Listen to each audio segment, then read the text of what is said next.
नमस्कार साथियों। आज हम जिसके बारे में चर्चा यानी कि बात करने जा रहे हैं, ऐसे अनेक मिथ्याचारी व्यक्ति होते हैं जो कृष्ण भगवान मृत के कार्य तो नहीं करते किंतु ध्यान का दिखावा करते हैं, जबकि वास्तव में वे मन में इंद्रियों भोग का चेतन करते रहते हैं।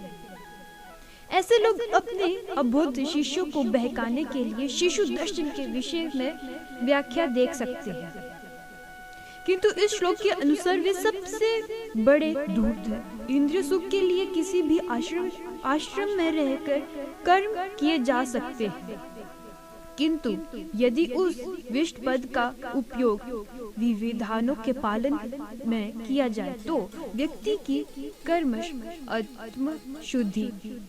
आत्मशुद्धि हो सकती है।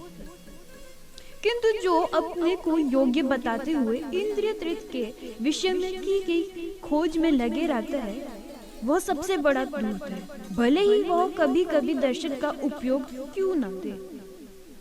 उसका ज्ञान व्यर्थ है, क्योंकि ऐसे पापी पुरुष के ज्ञान के सार फल भगवान की माया द्वारा हर लिए जाते हैं। ऐसे धूर्त का चिंतन सदैव अशुद्ध रहता है, अतएव उसके योगिक ध्यान का कोई अर्थ नहीं होता है। लंपट जीवन कोई इंद्रिय सुख के लिए छाप योगी का मिथ्य वेश धारण करने की अपेक्षा में अपने कर्म को लगा कर रहकर जीवन लक्ष्य को, जो भव्य बंधन में मुक्त होकर भगधाम को जाना है, प्राप्त के लिए कर्म करते रहना अधिक श्रेयस्कर है। प्रमुख स्वार्थ गति तो विष्णु के पास जाना है। संपूर्ण वैश्रम धाम का उपवेश इसी जीवन लक्ष्य की प्राप्ति है। एक गृह की कृष्ण भावना मत में नियमित सेवा के इस लक्ष्य तक पहुंचा जा सकता है। आत्मा साकार के लिए मनुष्य शस्त्र मोदित संयमित जीवन बिता सकता है और आसान भाव से अपना कार्य कर सकता है। इस प्रकार वह प्रगति कर सकता है। जो निष्ठावान व्यक्ति इस विधि का पालन करता है, वह उस पाखंडी धूर्त से कहीं श्रेष्ठ है। और जानने को ठगने के लिए दिखावटी आध्यात्मिका का जमावा धारण करता है। जीविका के लिए धारण करने वाला प्रवचन ध्यानी की अपेक्षा सथर या झाड़ू लगाने वाला निष्ठावान व्यक्ति कहीं अच्छा है। ऐसे अनेक छड़ा ध्यानी है जो अपने आप को अचू लेकिन बताते हैं, तथा ऐसे बड़े बड़े व्यवसायी व्यक्ति हैं जो झूठा दिखावा करते हैं कि आध्यात्मिक जीवन में प्रगति करने के लिए उन्होंने सर्वस्व त्याग दिया है। श्री कृष्ण यह नहीं चाहते कि अर्जुन मिथ्याचारी बने, अपितु वे चाहते हैं कि अर्जुन शत्रुओं के लिए निस्संदेह धर्म का पालन करे।